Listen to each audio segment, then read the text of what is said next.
Now, this one's kind of an interesting one, John. This is from Rachel. She said, I recently met a man. I'm excited to hear what you say about this. I recently met a man who told me right off the bat during general dating conversation that he loved it when a woman cooked for him, gave him back rubs, and just generally did stuff for him. I'm confused as to how to proceed after that because John says not to give too much, but to allow the man to give to you. Now, I'm sure that ideally both partners give to each other once you're in a relationship, but in the beginning, how should you proceed if you're dealing with a man who says this? Is he simply trying to use me? Is he a less masculine type male? What? That's a great question, don't you think? It's a great question. It's one of my objections to Dr. Chapman, who I admire greatly. He's a wonderful human being, and he wrote the book, 5 Love Languages. And he just doesn't, at least in his books, he doesn't talk about gender differences. I don't think he's against them. But in terms of the love languages, one of the love languages is someone who does things for me, right? Right. So you found a guy who read the book. He read the book, Love Languages. So I want you to know, I'm into the love language, do things for me. If a man ever says that to you, what you should say as a woman, that's great. I am too. I like it as well. That's the answer for it. Okay. There's nothing wrong with doing things for a guy as long as he's doing a little more for you. I love it. I love it. and that's the problem with that book. And the book is like same thing as Men Are From Mars. It's the revelation that people are different and we need to find out what they need most. Now you add to that gender, a lot of people think what they need most, actually a man who thinks he needs this neck rubs and a woman who cooks for him, this is, there's nothing wrong with that, but he says, that's my need. And what's your need? And she says, well, I need it all. I need affection, gifts of love, reassurance. There's all of those things. Women need it all. And if they don't, that's a problem for them. And men need it all, but to not as great extent. What men need is to feel successful in what they do in providing that for her. That's the real need. But he's in touch with his female side. He likes neck rubs. He likes somebody to cook for him. And hey, that's not a problem if she likes to cook. And maybe she likes to give neck rubs. That's not a problem. But it's a tricky thing when men think, okay, what I need is action to serve me. Because that's basically what all female side needs the most, is action to serve me. Think about the whole history of mankind. The cooking thing, however, is a little different in that if you love to cook, that's not a problem. If you're home and you're raising children, you'd be cooking anyway. So why not cook for him? But when you don't have children around, that you naturally feel an instinct when you're a mother and you have time and resources, you want to nourish them. Your breastfeeds them. Cooking is actually a very nourishing thing, unless you've got issues with it. It can be very, very relaxing for women to do cooking because nourishing others is very feminine. So it helps her produce female hormones through cooking. That can be, unless she doesn't want to, then it's not going to produce female hormones. But when I married Bonnie, I said, actually, I never said, I want you to cook for me. She just said she was happy to cook for me. And I told her that anytime she wants me to cook for her, I will do that. I'll take you out to the restaurant or I'll go and get takeout. Because I told her there's no requirement. You don't have to cook. But I have to say, part of my preference in picking Bonnie was that she loved to cook and she was a good cook. And that was wonderful. Her complaint to me is that I didn't care that much about food because I've been a monk. Even now, I only eat one meal a day.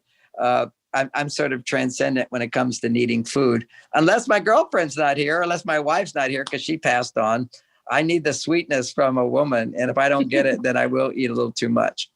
Yeah. Hence the cookie craving, right? Hence the cookie craving.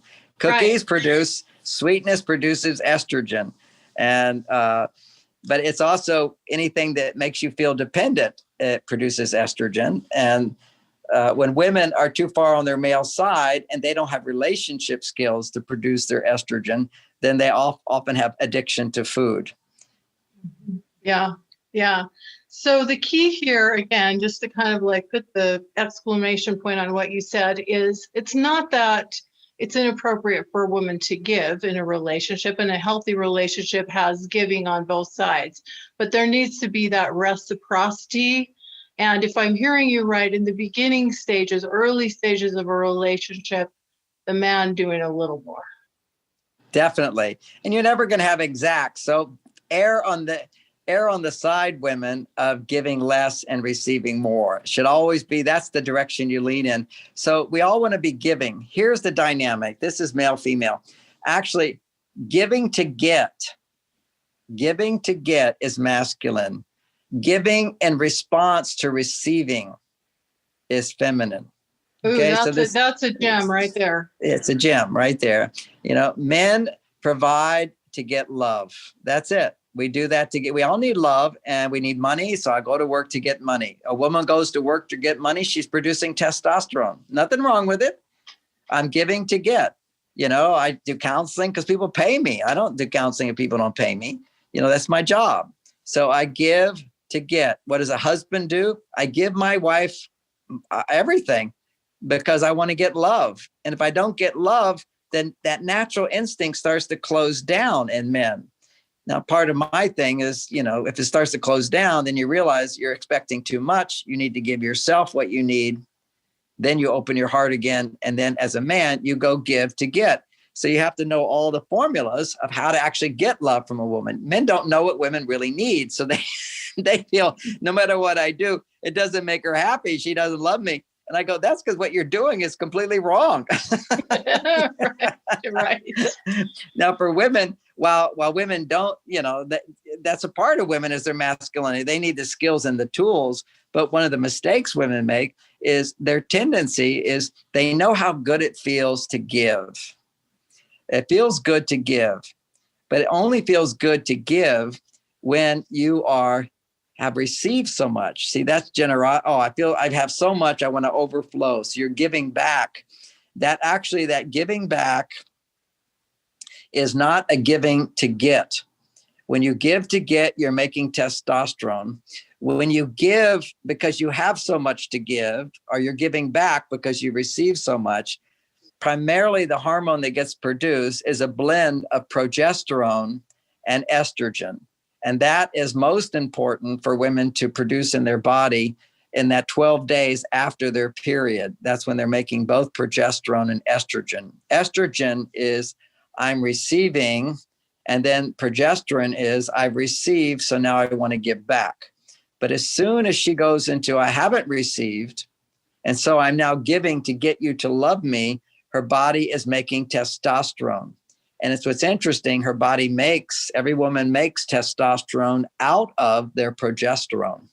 So she becomes progesterone deficient, and then she experiences something called estrogen dominance, which generally occurs between ovulation and her period, those 12 days, and she has PMS and dissatisfaction during that time. That's usually often she can feel very needy because she thinks I need more estrogen at a time when her body wants to receive and give more. So it's very important that during the period from the end of her period to ovulation, that's when she needs to primarily receive more, and not give so much at all. Just appreciate, ask for help, do things for herself, enjoy her life, not so much feel pressure to give to anybody. Then after ovulation is where she will feel, oh, I've received so much, now I want to give. And so giving from receiving is going to produce both estrogen and progesterone, which is a blend that needs to dominate. Still, she can, do that on the way up towards ovulation. But the primary thing for romance, for example, is doubling her estrogen, which is having a man do a lot of stuff for her, which is why you mentioned in the dating, primarily the man is doing stuff for her. Once she's receiving so much, she can start giving back.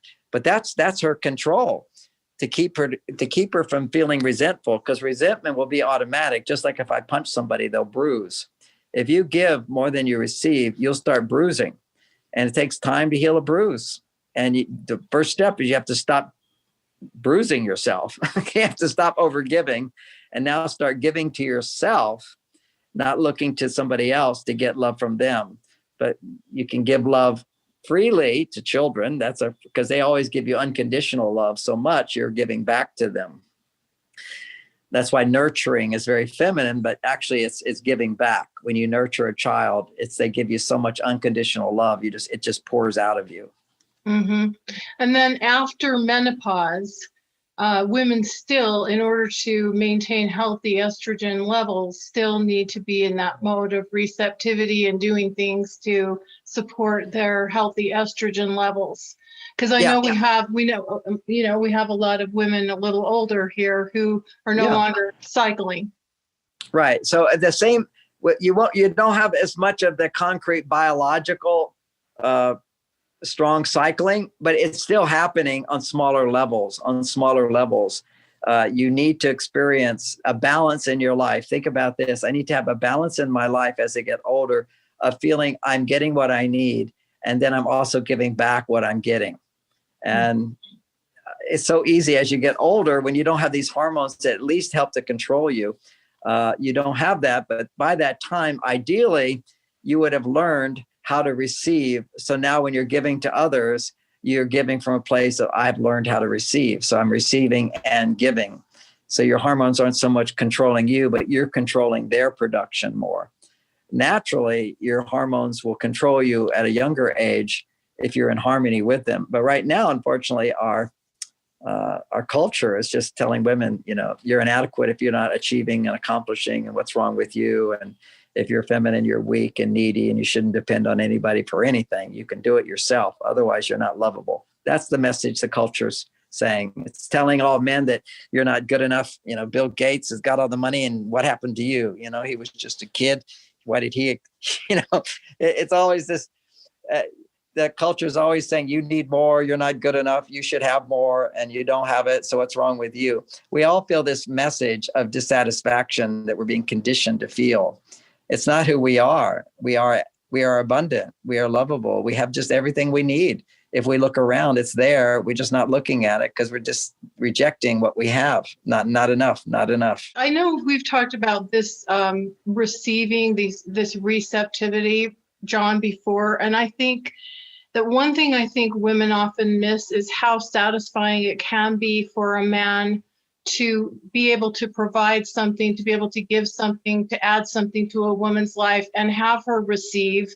And I like to call it graciously receiving, because she's receiving, but she's also acknowledging and appreciating him for that. So he gets that positive reinforcement, which I believe helps him to feel that masculine kind of energy that helps create and foster attraction. Absolutely. Everything you said is completely accurate. And I'll give you another example of graciously receiving. I like that phrase. Is, Bonnie drives different from me. And so when I see a yellow light, I run through it. I speed up. And when she sees a yellow light, she stops. That's just who she is. That's her comfort zone.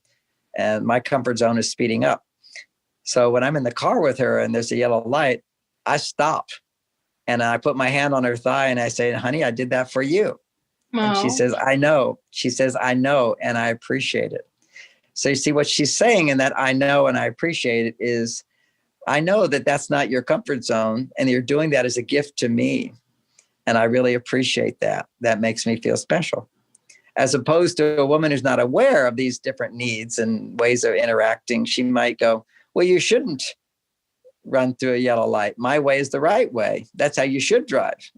Or she could go, here's another example. I call this taking your partner for granted. And women do this and men do it in other ways.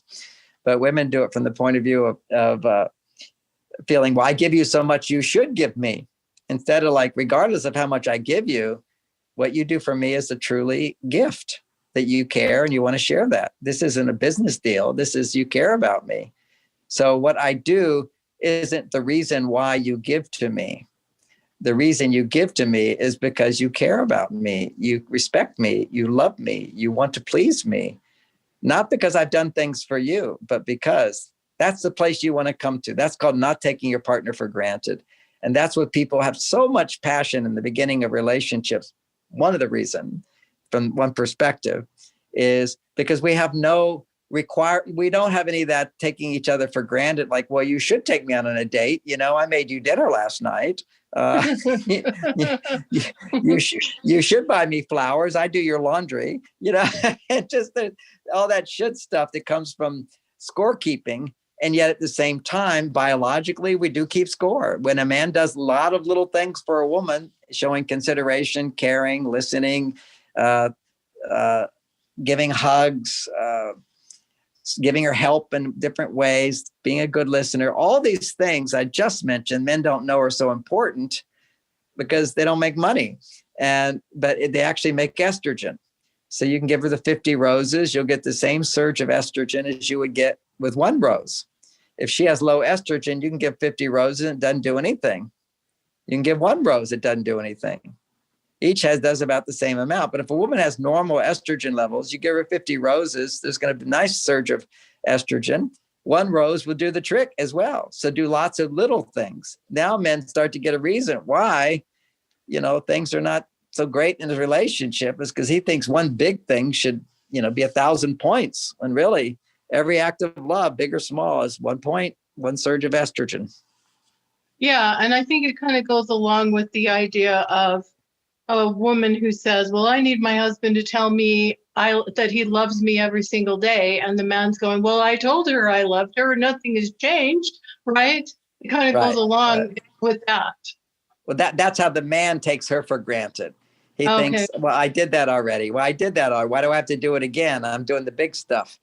And he doesn't understand little stuff is very, very important. And one of the primary emotional needs of women, meaning a need that produces estrogen, is reassurance that she's special.